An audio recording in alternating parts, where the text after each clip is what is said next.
அஸ்ஸலாமு அலைக்கும். எல்லோரும் நல்லா இருக்கீங்களா? இன்றைக்கி வந்து மசாலா வீடியோ செய்ய போகிறோம். அதுக்கு மாமி மசாலா எல்லாம் எடுத்து வச்சுருக்காங்க, காய வச்சு. என்னென்னு சொல்லுவாங்க. இப்போ அஸ்ஸலாமு அலைக்கும் வரஹ்மத்துல்லாஹி பரக்காத்து. எல்லோரும் நல்லா இருக்கீங்களா? நாங்கள் இன்றைக்கி வந்து மசாலா கேட்டுக்கிட்டே இருந்தீங்க, நல்லா கவனம் பண்ணிக்கிறோங்க. மட்டன் குருமா வேறு தனியாக சொல்லி அதை வறுத்து அதை அரைக்கிறதுக்கு சொல்லுவேன். அது தனியாக அரைச்சிக்கிறோங்க. பட்டை கிராம்பு வறுத்து அதையும் அரைங்க. இப்போ மீன் குழம்புக்கு போடுற மசாலாவும் மீன் குழம்புக்கு ஒன்றா போட்டு நீங்கள் கேட்டிருந்தீங்க, ஒன்றாவும் அதையும் செய்வோம். அதையும் போட்டுக்கிறோங்க. புளிக்குழம்பு, காரக்குழம்பு இதுகளுக்கெல்லாம் போட்டுக்கிடலாம். போட்டு அந்த மசாலையை இது கருவாட்டு குழம்புக்கெல்லாம் போட்டுக்கிறோங்க. என்னத்துக்கு போடுறாங்க அள்ளி போட்டு செய்யுங்க, நல்லாயிருக்கும். ஃபஸ்ட்டு இப்போ கறி குழம்பு இதை காட்டிடலாமா? மட்டன் குழம்பு மசாலா. மட்டன் குழம்பு மசாலா அதுக்கு தேவையான பொருட்கள் இதில் வந்து பார்த்தீங்கன்னா கசகசா 50, சோம்பு 50, இது வந்து 25 உடச்சக்கடலை 25, இந்த வேர்க்கடலை 25, இது வந்து முந்திரி வந்து 50, இது வந்து 150. இம்புட்டு வந்து லேசாக வறுத்து இப்போ இது மிளகு வந்து 150 மிளகு. இது வந்து குருமாவுக்கு இது பூரா செய்யணும். இது எல்லாத்தையும் வறுக்கணும். இப்போ நான் வறுக்க போகிறேன். இந்த இது வந்து முந்திரி 50, முந்திரி 50 கிராம்.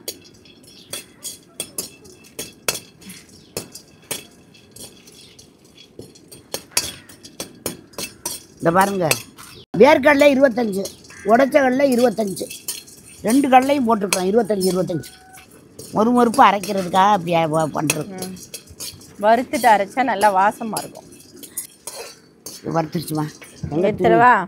அப்படியே எடுத்துரு. கறியிடக்கூடாது. கறியிடாமல் எடுத்துரு. குறைச்சிக்க அடுப்பை கூட. இந்த இருக்குது. இது 50 சோம்பு போடுறோம் வறுக்கிறதுக்கு. இதையும் வறுக்கணும். சோம்பு 50 கிராம் மிதமான தீயில வச்சு வருங்க. வறுச்சுன்னா வாசம் போயிடுச்சு. இப்போ வந்து சோம்பு வறுத்தாச்சு. ஒரு சிந்தாம ஒன்றா எடுத்து போடு. ஒன்றும் இல்லை.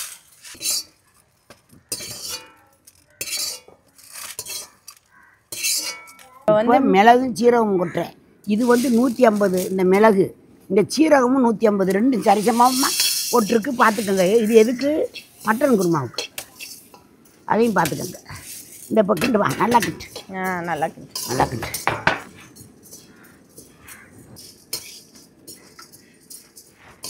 இதில் ஆனால் மல்லியெலாம் சேர்க்க மாட்டீங்க? இதில் மல்லி சேர்க்க மாட்டோம். குருமாவுக்கு மல்லியே சேர்க்கக்கூடாது. இதை கொஞ்சோண்டு போட்டு குருமா வைக்கிறது தானே. ஒரு மட்டனில் ஸ்பூனில் அள்ளி போட்டு கலக்கி வச்சுருவாங்க. தேங்காய் பாலை ஊற்றுங்க, இல்லாட்டி அரைச்சி போடுங்க. நல்லாத்தே இருக்கும். குருமாவுக்கு ருசி கொடுக்கும்ல, அதுக்கு தான். இது வந்து மசாலா தானே, குருமாவுக்கு அது சேர்க்கணும்ல. அது வெடிக்கணும். சீரகம்னா வெடிக்குது. பொரியுது. வெடிக்காது. பொரியுது. சட்டம் வறுத்து பார்த்துக்கு மேலே வேணாம், வறுக்க வேணாம்.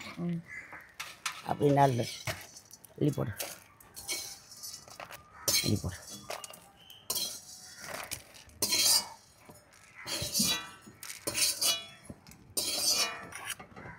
கசகசா கொஞ்சம் அந்த சூட்டிலே வறுக்கணும். டீ போட வேண்டாம். சூட்டிலே வறுத்து தூக்கி போடுங்க. கொட்டிக்கிற அப்படியே அவசரம் இல்லை. அது சீட்டை இதெல்லாம் நான் போட்டு அப்படி கொட்டு. கசகசா கொட்டு. என் கசகசா எல்லாம் வறுத்தாச்சு. அது வறுத்தாச்சு. மட்டன் குழம்புக்கு தேவையான மசாலா: சீரகம், மிளகு, கசகசா, சோம்பு, முந்திரி, வேர்க்கடலை, பொட்டுக்கடலை வறுத்து அரைச்சி வச்சுக்கிட்டிங்கன்னா அந்த மட்டன் குழம்புல நீங்கள் சேர்த்துக்கோங்க. பொட்டுக்கடலையும் வேர்க்கடலையும் 25 மிக்சியில் அரைச்சி போட்டுக்கோங்க. இப்படி வறுத்து வச்சுக்கிட்டேன். இதில் பாகம் பண்ணி இதில் கணக்கு போட்டு நீங்கள் அப்படி கூட கொஞ்சம் கொஞ்சமாக வறுத்துக்கலாம். கணக்கு போட்டு வாங்கலாம். பெரிய குடும்பங்களுக்கு மொத்தமாக இப்படி அரைச்சி வச்சா அள்ளி போடலாம். இன்னும் கூட 300 போடுறதாக இருந்தது. எல்லாம் குறைச்சாச்சு. குறைச்சிட்டேன். என்கிட்ட உங்கள்கிட்ட காமிக்கணுங்கிறதுக்காக. ஆறட்டும். ஆறின பிறகு அரைக்கிறோம். ஆற வச்சிடலாம். அப்படி வச்சிடலாம். அதாவது பட்டை கிராம்பு மசாலா மொத்தமாக மாமி அரைச்சி வச்சுக்கிறது காட்டுறாங்க. என்னென்ன போட்டு அரைச்சி வைக்கிறேன். இது 10 கிராம் பட்டை, இது 10 கிராம் ஏலக்காய், இது கிராம்பு வந்து பாதினே 5 கிராம் தான் வரணும். இது வந்து ஒரு பூ. இந்த பூவையும் போட்டால் நல்லா நல்லா இருக்கும். மொத்தமாக அரைச்சி வச்சுக்கலாம். வேற ஒன்றும் இல்லை. இதில் வறுத்துட்டு அரைச்சி வச்சுக்குவீங்க. கொஞ்சம் வருமா அந்த சூட்டில். அது ஒன்றும் இல்லை, நல்லாயிருக்கும். அதே சூட்டில், அதாவது அடுப்பை பற்ற வைக்காமல் அந்த சட்டி சூடு இருக்குது பாருங்கள், அதிலே வதக்கிக்கிட்டாங்க. வறுத்து கொட்டி வைக்கிறோங்க. இந்த கொட்டுவாங்க. அதில் அள்ளி போடு.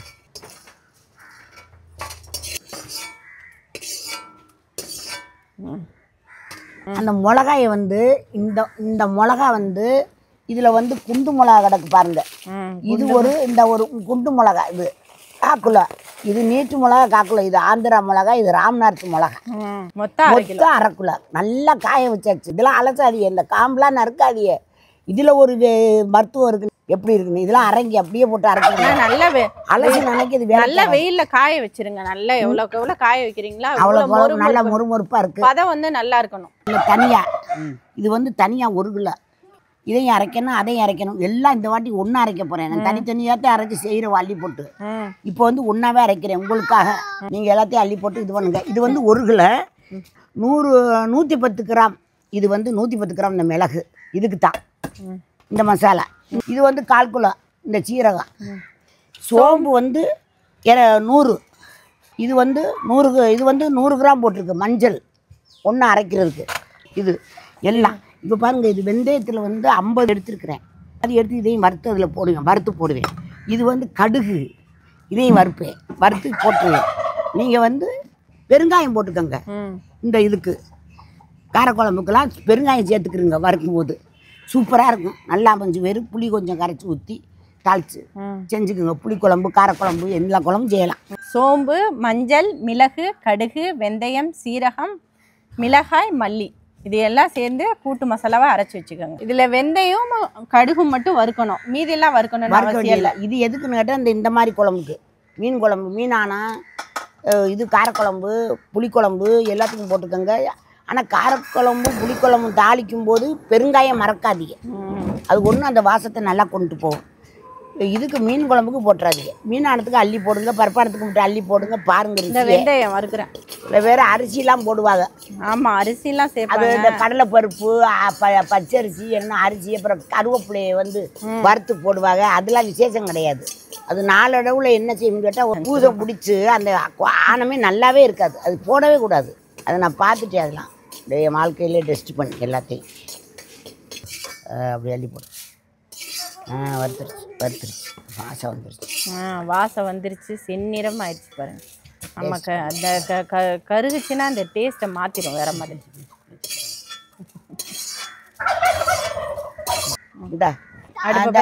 இப்போ வந்து கடுகை போடுறேன் வறுக்கிறதுக்கு.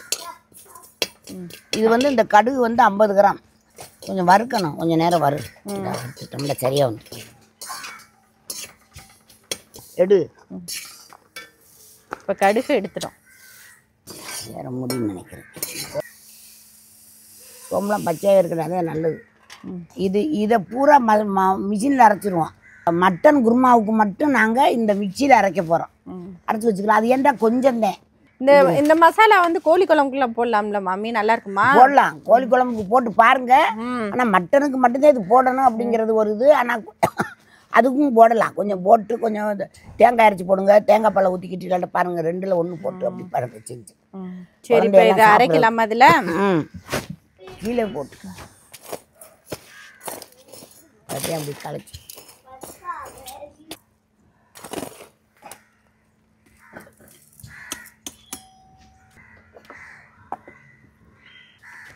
சரி நல்ல பிள்ளை.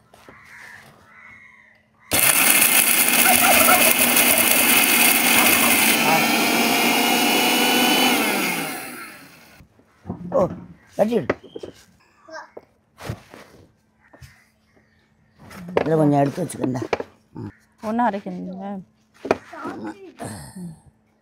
இப்போ சூடாயிருச்சுப்பா ரொம்ப. இப்போ போடாத, கிளச்சி விடணும். ஒரு இது வச்சுருந்தா இந்த கத்தியை வச்சு கிளச்சி விட்டு. ரொம்ப நல்லாயிருக்கு, சூப்பர் வாசம் நல்லாயிருக்கு. அப்போ குருமாவுக்கு ரொம்ப சூப்பராக இருக்கும். பார்த்துக்கங்க, போடுங்க. ஆனால் இதில் அரைக்கிறது சில மிக்சி நல்லா நைஸாக அரைச்சிடும். இது சின்ன பெரிய இதில் போட்டு பாருமா. இந்த மிக்சி அவ்வளவு சரியாக இல்லை பாருங்கள். அரைக்கிற அரைக்குறையாக அரைக்கிறது. இது கொஞ்சம் நாளாயிருச்சு இது வாங்கி. வேறு மிக்சிலாம் வாங்கிக்கிறங்க. நீங்கள் நல்ல மிக்சி வாங்கி வச்சுக்கோங்க. இப்போலாம் நல்ல லேட்டஸ்ட்டாக வருது, நல்ல மாடல். அதுகளை வாங்கி வச்சுக்கோங்க. நான் கூட ஒன்று வாங்கினேன், நல்லா அரைக்குது. இப்போ நல்லா எல்லாமே தூளாக இருக்கும். நல்லா அரைக்கிற மிக்சிலாம் வந்துருச்சு, வாங்கிக்கிறோம். இப்போ வேறு மிக்சியில் மாற்றுறோம். இந்த மிக்சி நல்லா அரைக்கும்னு நினைக்கிறேன். கசகசாவே இப்படி அரைக்கணும். இதெல்லாம் அம்மியில் அரைக்கிறது. இப்போ இப்படி போய் மிக்சி காலை நீட்டிக்கிட்டு அம்மியில் விரைக்க அரைங்க. இந்த அதெல்லாம் தூளாகும் எல்லாமே மசாலையில்.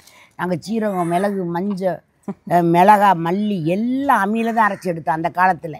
மத்தியானத்துக்கு ஒரு சாந்து இந்த பாருங்க இத்தண்டி உருண்டை, நைட்டுக்கு ஒரு உருண்டை. என் மாமனார் மத்தியானம் வச்சதை நைட்டுக்கு திங்க மாட்டாங்க. ஆனால் அப்போ கூட மிளகா மல்லியில் அரைக்கலாம், அவங்க அரைக்க விட மாட்டாங்க. எனக்கு வேணாம், மிஷினில் அரைச்சதே நான் சாப்பிட மாட்டேன்ட்டுருவாங்க.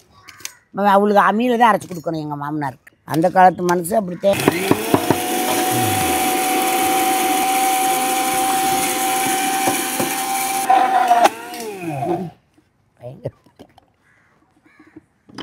ஆத்தா ஈரமாக்கிடுச்சு, ஈரம் நல்லா இருக்கு. இது நல்லா அரைக்கும் மாமி. போடுப்பா, இதில் போட்டுருவா. போடு. இவ்வளோ அரைச்சாலும் போதும். குட்டு குப்புற தட்டணும். இங்கே வா, என்கிட்ட கொடு.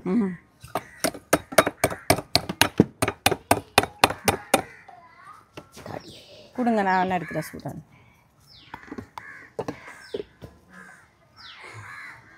பாரு, அதை பாரு, திறந்து செத்ததான் போட்டேன். இன்னொரு தரம் சுற்றி பாரு. கொஞ்சம் அரையணும். அரைக்கிறேன், போடல, ஒரு தரம் தான் சுற்றினேன். அது நல்லா அரைக்கி. புது பிளேட் தான் அது. மசாலையை பிரிக்கிற வச்சுக்கிறது, வெளியே வைக்க வேணாம். தேவைப்படும் போது எடுத்து போடுங்க. உடனே டப்பாவில் போட்டு வைக்காதீங்க, நல்லா போட்டு ஆற வச்சுட்டு அப்புறமா வைங்க. போதுமா? இது பாருங்கள், உங்கள் இதில் அரைச்சது உள்ள ஒன்றா இதில் போட்டு அரைக்கவா? நல்லாத்தான் அரைக்கிது, அரைச்சிருக்கு. இது நல்லாத்தான் அரைச்சிருக்கு. பரவாயில்ல, அரைச்சிருக்கு. இது கொஞ்சம் இருங்க, கட்டி கட்டியாக இருக்குது பாரு. பொடிச்சு விடு. அதே சூடு. நம்ம மிஷினில் அரைச்சா அப்படி தானே கொட்டை தானே செய்வாங்க அரைச்சி. ஆமாம், கொட்டி ஆற வச்சு தானே அப்புறம் வரும். இது மிக்சியில் அரைக்க ஒரே சூடாயிருச்சு. இதையே அம்மியில் அரைச்சா சூடாகாது. நேச்சுரலான சாப்பாடு. அது தண்ணியை தொளிச்சு இப்படியே அரைப்போம். தண்ணி தொளிச்சு வச்சு அரைச்சு எடுத்துருவோம். மாமி, சூடு மிஷினில் அரைக்கிறது அந்த சூட்லேயே அந்த வாசம்லாம் நம்ம போயிடும். நம்ம அம்மியில் அரைச்சோன்னு வச்சுக்கோங்க, அந்த அம்மியில் அரைச்சி அந்த குழம்பு வைக்கிறது அவ்வளோ ஒரு வாசம் நல்லா இருக்கும். அம்மியில் தான் அரைப்போம். எங்கள் அம்மாலாம் மிக்சி இருந்தாலுமே அம்மியில் அரைச்சி தான் வைப்பாங்க. அம்மா சொல்லுமே உங்களுக்கு பொறுக்க. ஐயோ, வயிற்றுச்சல். அதை கொட்டி நீ இதிலே கொட்டியார, அது வேணாம். கரெக்டாக போட்டு அரைங்க. அதை மிஷினில் கொடுத்து தான் அரைக்கணும். அதெல்லாம் நம்ம அரைக்க முடியுமா? இது நம்ம வம்பாவில் இல்லை, மிக்சிலே நல்ல குவாலிட்டியான மிக்சி இருக்கு மாமி, நல்ல இதுவாக நல்ல அரைங்க. அந்த மாதிரி மிக்சி வாங்கி வச்சுக்கணும். 4 பேர் 5 பேருக்கு நல்ல மிக்சியை வாங்கி வச்சுக்கிட்டு அரைச்சி மாவு அரைச்சி நல்லா வச்சு சாப்பிடுங்க. வேறு என்ன செய்யாது? அம்மியை தேட முடியாது, ஆட்டுக்கல்லையும் தேட முடியாது. நிலம் அந்த காலங்கள்லாம் மாறிடுச்சு. நல்ல வாசம் அடிக்குது, நல்ல வாசம்.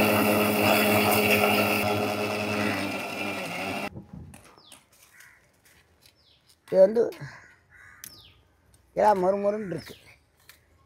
அதாவது எங்களுக்கு கப்பலில் இருந்து இந்த பட்டை, கிராம்பு, ஏலக்காய், அப்புறம் நிறைய இந்த முந்திரி டின்னாக வரும். நிறைய இதுகள்லாம் திங்க முடியாமல் நிறைய அள்ளி கொடுப்பேன் வெளியில். அப்புறமும் நிறையா மூட்டை கட்டிக்கிட்டு போய் பரம்பக்குடியில் நான் மளிகை கடையில் அங்கே தான் சாமான் வாங்குவோம், உதயகுடியில் இருக்கையில். அப்போ அங்கே அந்த கடையில் நிறுத்தி கொடுத்துருவேன். அப்புறம் அடுத்து போயிட்டு வரும்போது 6 மாதம் ஒரு வருஷம் மறுபடியும் வரும். அவர் ராமதாஸ் மளிகை கடை சண்டைப்பேட்டையில் இருக்கு.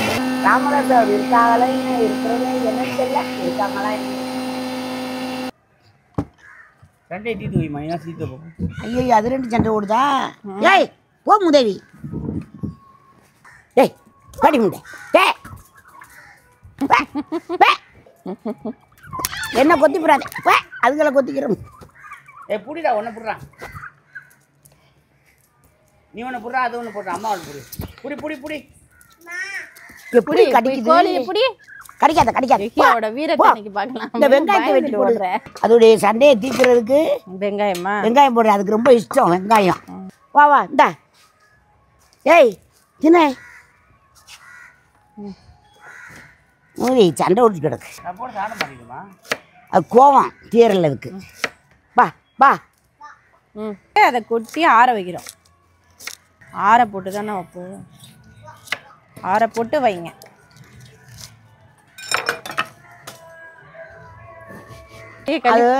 அதை பிடிச்ச வாங்கொலியை பிடிச்சி இழுத்தேன், அதனால அதை கழுவிடுறேன் கையை. அதையும் கேட்குதுங்க பாவம். ஹேண்ட் வாஷ் போட்டுக்கோங்க. அப்புறம் இதெல்லாம் அரைச்சி முடிச்சாச்சு. இந்த மாதிரி அரைச்சி வச்சுக்கிட்டு, ஆனால் இது ரொம்ப இருந்தால் பார்த்து ஆற விட்டு ஃப்ரிட்ஜில் டப்பாவில் போட்டு ஃப்ரிட்ஜில் வச்சுக்கிறோங்க. மொத்தமாக அரைச்சிரு தேவைப்பட்ட அப்புறம் இந்த இது உடச்சி விடுமா, கொஞ்சம் உடச்சி விடு.